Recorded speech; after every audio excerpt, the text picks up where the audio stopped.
الحمد لله خالق السماوات والأرضين، والصلاة والسلام على من هو رحمة للعالمين، وعلى آله وأصحابه الذين هم سادات المتقين، ومن تبعهم بإحسان إلى يوم الدين، من العلماء والشهداء والصالحين. أما بعد، فأعوذ بالله من الشيطان الرجيم.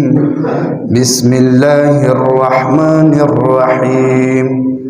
والضحى والليل إذا سجى.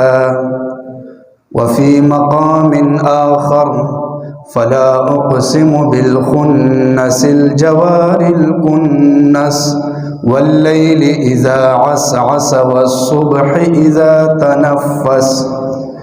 وفي مقام آخر: يا أيها الذين آمنوا اتقوا الله ولتنظر نفس ما قدمت لغد.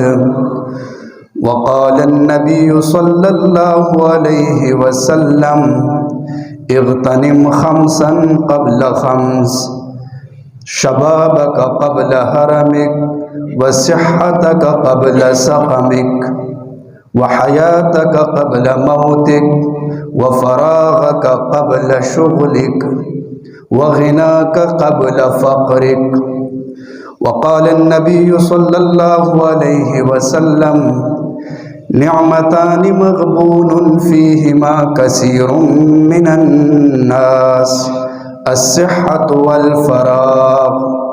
وقال النبي صلى الله عليه وسلم: الكيس من دان نفسه وعمل لما بعد الموت، والعاجز من أتبع نفسه هواها وتمنى على الله. صدق الله وصدق رسوله النبي الكريم، ونحن على ذلك لمن الشاهدين والشاكرين، والحمد لله رب العالمين. درود پاک پڑھیں. اللہم صلی اللہ.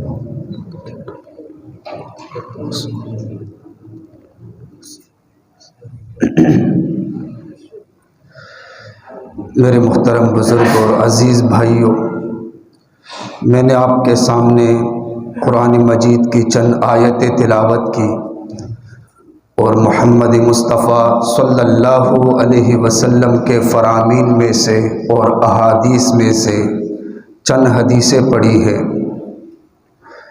آج کی مجلس کا جو عنوان ہے وہ وقت کی قدر اور وقت کی اہمیت۔ وقت اللہ کی نعمت ہے، اور اسی طرح فکر آخرت۔ جو میں نے آپ کے سامنے آیتیں پڑھی ہے، احادیثیں پڑھی ہے، ان میں فکر آخرت کا ذکر ہے اور وقت کی اہمیت کا ذکر ہے۔ یہ مختصر سی زندگی جو ہمارے پاس ہے، اللہ نے ہمیں عطا فرمائی ہے، یہ اس لیے نہیں کہ ہم اپنی مرضی کریں، اپنی منشا کے مطابق اسے گزاریں۔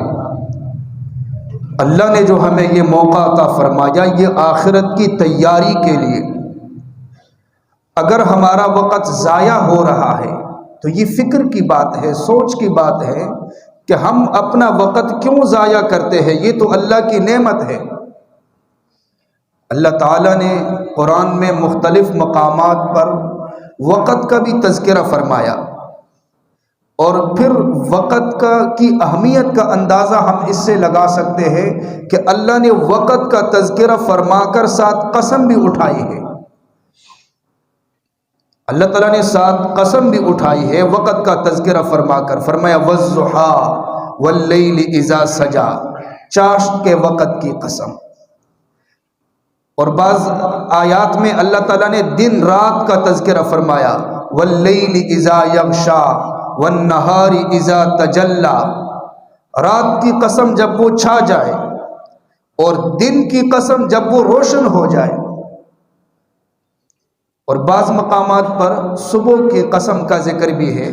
اللہ تعالیٰ نے فرمایا والصبح اذا تنفس، صبح کی قسم جب وہ سانس لے، یعنی جب ہلکی ہلکی ہوا چلے، والصبح اذا تنفس، اور عصر کے وقت کی قسم بھی اللہ نے کھائی ہے، والعصر، عصر کے وقت کی قسم، زمانے کی قسم، ان الانسان لفی خسر، انسان خسارے میں ہے، الا الذین آمنوا وعملوا الصالحات وتواصوا بالحق وتواصوا بالصبر، سوائے ان کے جو ایمان لے آئے، جنہوں نے نیک اعمال کیے اور آپس میں ایک دوسرے کو حق کی تلقین کی اور صبر کی تلقین کی، فرمایا یہ خسارے میں نہیں ہے، ان کے علاوہ تمام انسانیت خسارے میں ہے۔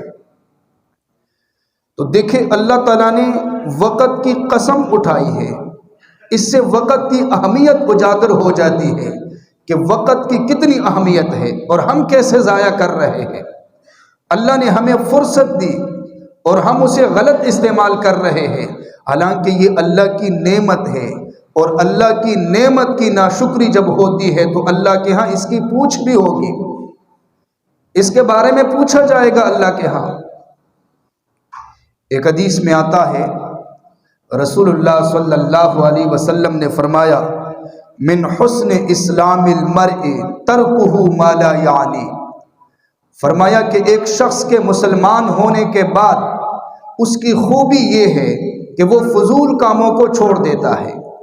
یعنی ایک مسلمان کی خوبی یہ ہے، اسلام کی وجہ سے جو اس کو ایک صفت ملتی ہے وہ یہ ہے کہ فضول کاموں کو، فضول باتوں کو، فضول مجلسوں کو وہ چھوڑ دیتا ہے۔ جن مجالس اور جس گفتگو اور جن کاموں کے ساتھ نہ آخرت کا کوئی فائدہ ہے نہ دنیا کا فائدہ، مسلمان ان کی طرف نہیں جاتا، جن کا کوئی فائدہ ہی نہیں ہے، فضول ہے۔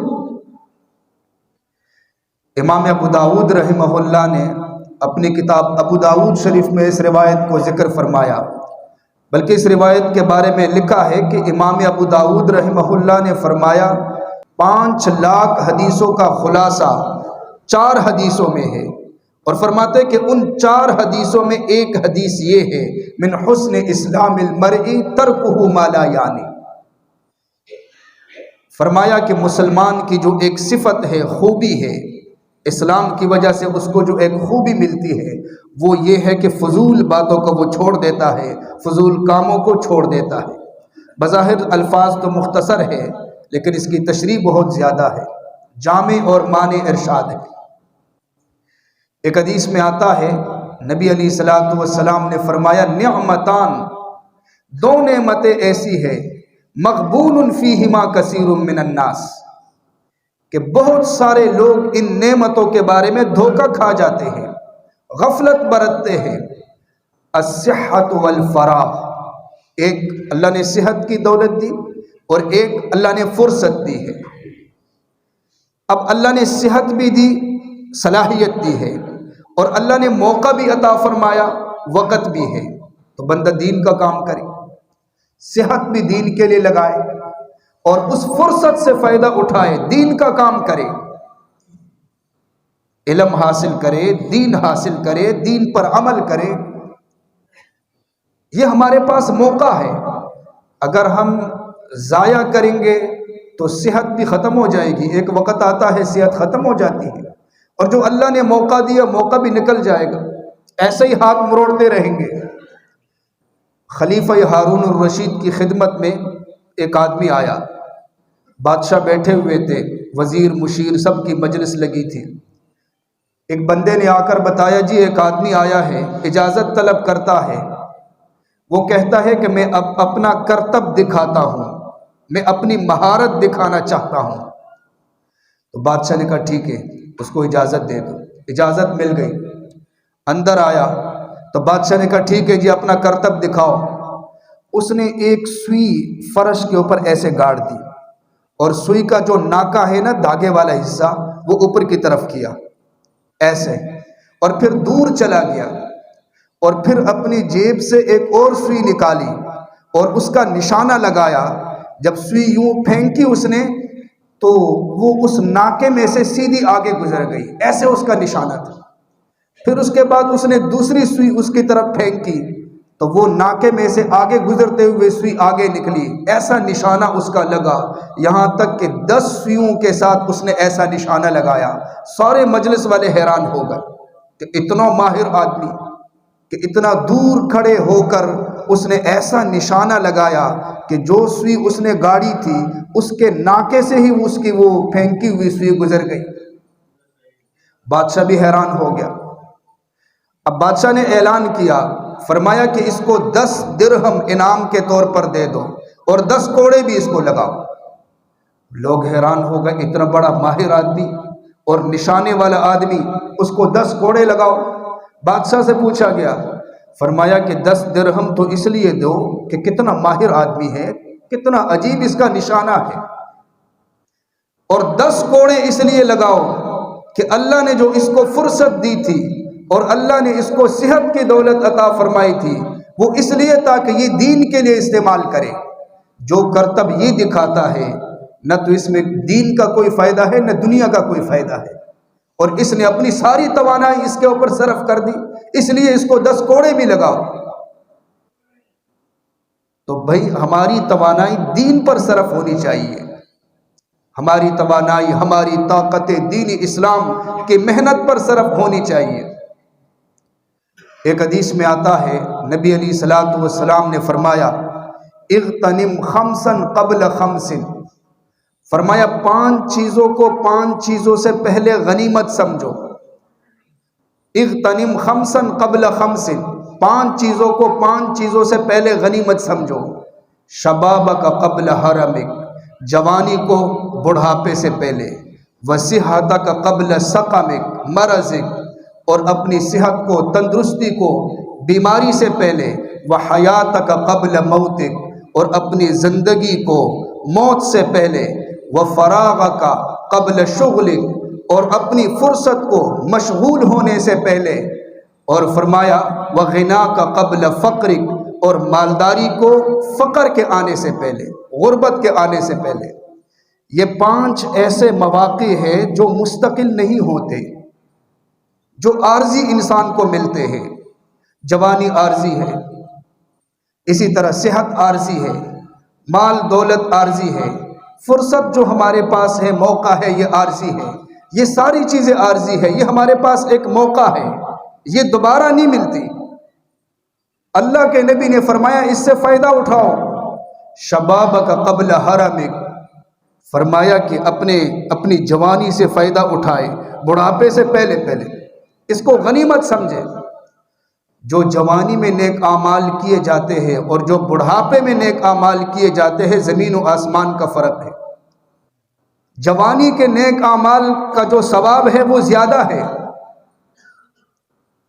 یہاں تک کہ اللہ کے نبی نے فرمایا سبعۃ یظلھم اللہ فی ظلہ یوم لا ظل الا ظلہ، فرمایا قیامت کے دن جب لوگ محشر کے میدان میں کھڑے ہوں گے اور دھوپ ہوگی، لوگ پریشان ہوں گے، عرش کے سایہ کے علاوہ کوئی سایہ نہیں ہوگا، لیکن فرمایا شاب نشأ فی عبادت اللہ، جس آدمی کی جوانی اللہ کی عبادت میں گزری ہے، اللہ کی اطاعت میں گزری ہے، فرمان برداری میں گزری ہے، اعلان ہوگا کہ اس کو عرش کے سائے کے نیچے لے جایا جائے، اس کو عرش کے سائے کے نیچے جگہ ملے گی۔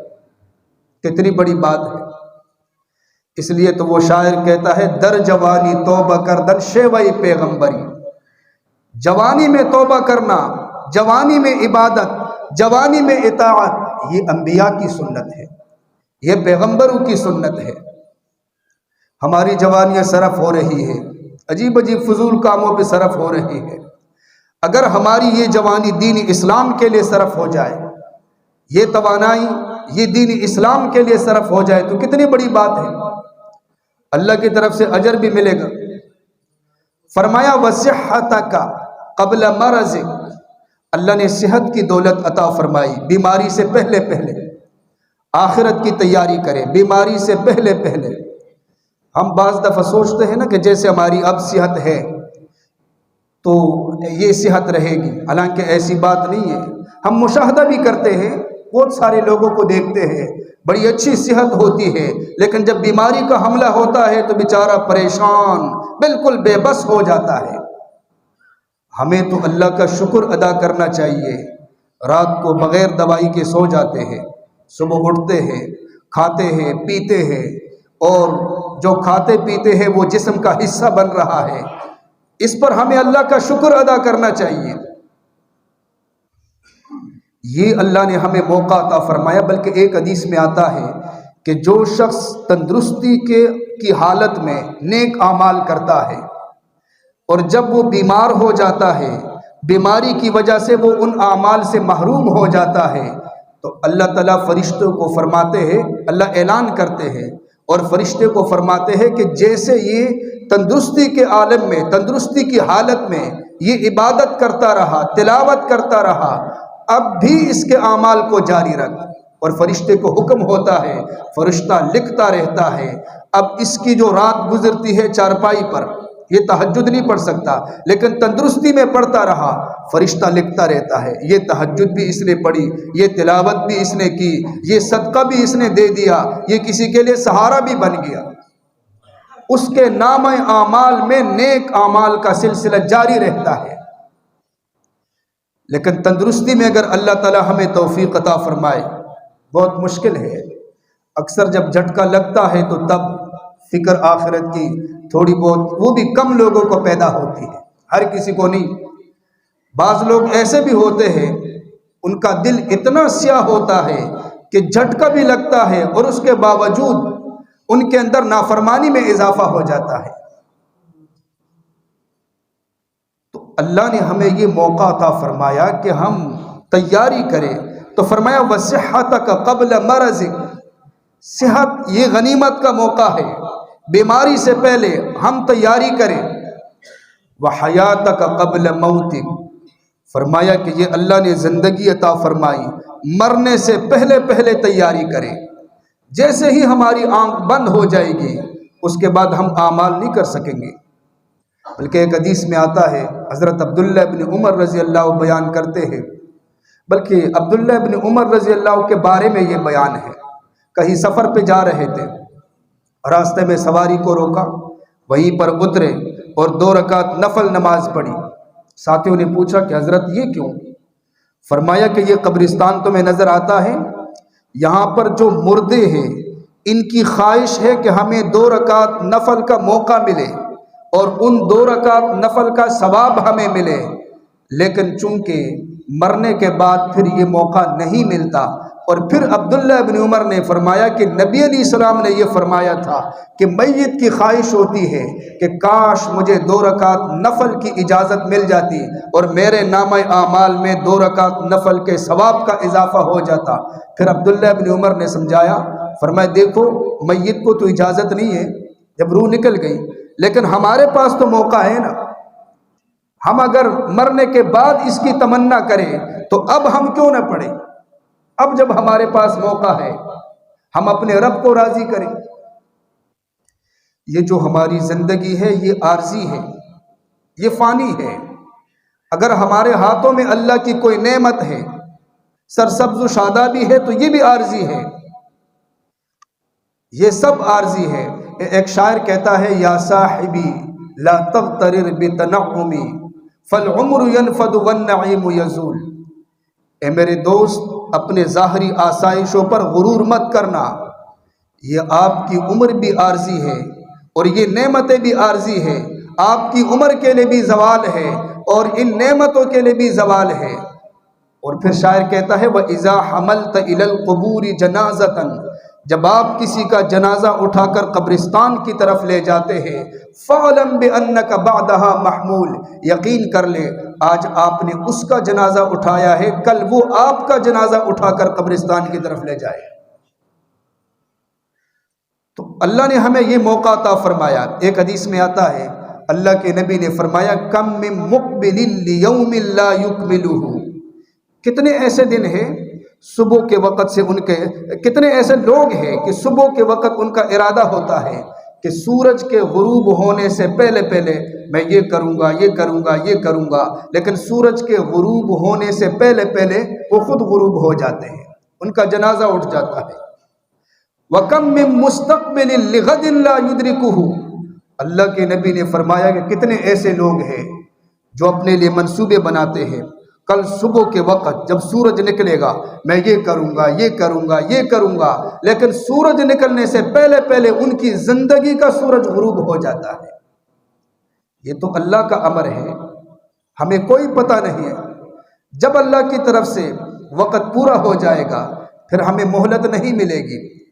تو فرمایا وَحَيَاتَكَ قَبْلَ مَوْتِكَ وَغِنَاكَ قَبْلَ فَقْرِكَ، اگر اللہ نے نعمت دی ہے، اللہ نے مال دیا ہے تو اللہ کے راستے میں خرچ کرے، غربت سے پہلے پہلے۔ مال بھی عارضی، اگرچہ بندہ اسباب میں گرا ہوا ہو، یعنی اسباب مضبوط ہو، لیکن جب رب چھیننے پہ آئے، واپس لینے پہ آئے تو ایک لمحے میں واپس دوبارہ اللہ تعالیٰ اس کو غربت کا لباس پہنا دیتے ہیں، بندے کو پتہ تک نہیں ہوتا۔ تو اللہ نے ہمیں یہ موقع عطا فرمایا، ہمیں اس موقع سے فائدہ اٹھانا چاہیے۔ اللہ تعالیٰ نے فرمایا یا ایھا الذین آمنوا اتقوا اللہ، ایمان والو اللہ سے ڈرو، ولتنظر نفس ما قدمت لغد، ہر بندہ یہ سوچے کہ کل جو میں نے قبر میں جانا ہے میں نے وہاں کے لیے کون سے اعمال بھیجے ہیں، میں نے کتنی تیاری کی ہے۔ ہر بندے کی یہ فکر ہونی چاہیے۔ ہمارے معاشرے میں نا چونکہ دنیا کا مادیت کا غلبہ ہے تو ہماری سوچ یہی دنیا کے پیچھے لگی ہوتی ہے، منصوبے ہم بناتے رہتے ہیں، لیکن جو اللہ والے ہوتے ہیں ان کی فکر یہ ہوتی ہے کہ ہم نے کتنے نیک اعمال کیے، ہم نے آخرت کی کتنی تیاری کی، اور وہی عقل مند لوگ ہیں ہم ان کو بیوقوف کہتے ہیں۔ بیوقوف ہم خود ہیں۔ اللہ کے نبی نے فرمایا الکیس من دان نفسہ وعمل لما بعد الموت، فرمایا کہ عقل مند آدمی وہ ہے کہ جو اپنے نفس کا محاسبہ کرے اور مرنے کے بعد کی فکر کرے۔ جو مرنے کے بعد کی فکر کرتا ہے یہ عقل مند ہے، یہ ہوشیار ہے۔ والعاجز من اتبع نفسہ ہواها، اور فرمایا بے وقوف آدمی وہ ہے کہ جو اپنے نفس کا غلام بنتا ہے، دل میں جو آیا وہ کیا، اور ساتھ ساتھ اللہ سے امیدیں بھی باندھ کے رکھتا ہے کہ چلو جی امید ہے، اللہ غفور الرحیم ہے، اللہ کی رحمت وسیع ہے۔ صرف امید سے کام نہیں بنتا، ہمیں نیک اعمال بھی کرنے ہوں گے۔ یہ صرف امید کرنے والے جو ہے یہ بڑے بے وقوف ہیں۔ میں نہیں کہتا، اللہ کے نبی نے فرمایا والعاجز من اتبع نفسہ ہواها۔ تو یہ اللہ تعالیٰ نے ہمیں ایک موقع عطا فرمایا، ہم اس موقع سے فائدہ اٹھائے۔ ایک آدمی جو تیاری کرتا ہے، آخرت کی فکر کرتا ہے، پھر اس کی موت واقع ہوتی ہے، اللہ کی طرف سے اعلان ہوتا ہے، اس کو جنت ملتی ہے تو اللہ کی طرف سے اعلان ہوتا ہے کلوا واشربوا ہنیئا بما اسلفتم فی الایام الخالیہ، جنت کی نعمتیں اس کے سامنے ہیں۔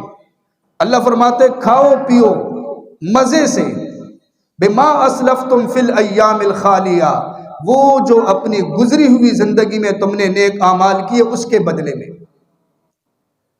اور ایک طرف وہ شخص بھی ہوگا جو نفس کا غلام ہے، اسے جہنم میں ڈالا جائے گا تو وہ چیخے گا، چلائے گا ربنا اخرجنا نعمل صالحا غیر الذی کننا نعمل، ربنا اخرجنا نعمل صالحا، اللہ ہمیں ایک دفعہ نکال دے، اب ہم نیک اعمال کریں گے، اب ہم سیدھے راستے پہ چلیں گے، ایک دفعہ ہمیں نکال دے۔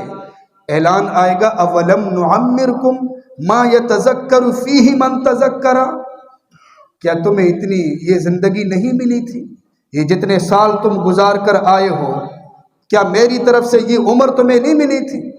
ما یتذکر فیہ من تذکر، جس میں ایک نصیحت حاصل کرنے والا نصیحت حاصل کر سکتا تھا۔ وجاءکم النذیر، اور فرمایا تمہارے پاس ڈرانے والے بھی آئے تھے۔ انبیاء علیہ السلام نے ہمیں سمجھایا، آخرت کے بارے میں بتایا۔ بعض مفسرین نے لکھا ہے کہ ڈرانے والے سے مراد انسان کے اعضاء، یعنی انسان کے جب بال سفید ہو جائے، سر کے بال، داڑھی کے بال، فرمایا کہ یہ ڈرانے والا آ گیا، اسے بتا دیا گیا، کمر ٹیڑھی ہو گئی، جسم پر کپ کپی طاری ہو گئی، لیکن ابھی تک وہ دنیا کے سوچوں میں گرا ہوا ہے۔ بلکہ اللہ نے کائنات کا نظام ہی ایسا بنایا کہ جس چیز پر آپ غور و فکر کرو گے تو ہمیں سبق مل رہا ہے کہ ہم ہمیشہ نہیں یہاں سے جانے کے لیے آئے ہیں۔ سورج صبح کے وقت جب طلوع ہوتا ہے تو کتنے زور و شور سے طلوع ہوتا ہے، اور ایک وقت دوپہر کا بھی آتا ہے، وہ سورج کی جوانی ہے، کوئی دیکھ بھی نہیں سکتا جون جولائی کے مہینوں میں سورج کی طرف دوپہر کے وقت، لیکن عصر کے وقت اس کا رنگ بھی بدل جاتا ہے، اس کا رنگ اس کی روشنی کمزور پڑ جاتی ہے۔ یہ سورج بھی ہمیں پیغام دیتا ہے کہ اسی طرح تمہاری بھی زندگی ہے، یہ شباب کا مرحلہ طے ہوا، جوانی کا مرحلہ طے ہوا، جیسے آگے میرا حال ہو رہا ہے تمہارا بھی یہی حال ہونے والا ہے۔ چاند کو ہم دیکھتے ہیں، جب 14ویں کا چاند ہوتا ہے وہ شباب کا زمانہ ہے،